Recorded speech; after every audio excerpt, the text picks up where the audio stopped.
It's becoming fairly predictable that almost every community in the world is going to experience some sort of a disaster at some point. The key is to recognize that basic fact and prepare for it. By investing in preparedness, including mitigation, adaptation,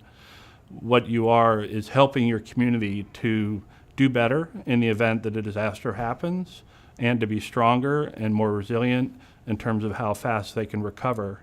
and to build back better instead of just building back. Funds that actually may go the furthest in terms of helping to relieve the situation after a disaster are the funds that were invested in the beginning, before a disaster ever happens, to increase the resilience of a community, to make sure that it has a preparedness plan in place, and then to ensure that it has a recovery strategy. For example, in 2013, about 50%, a little over 50% of the response was focused on immediate relief and recovery. And in the future, we hope to see that the ratio of immediate relief and recovery related funds goes from 50% down to 40 or 30%, and that the proportion of funds that go to things like humanitarian crises increases from 10% to 15% to 20%.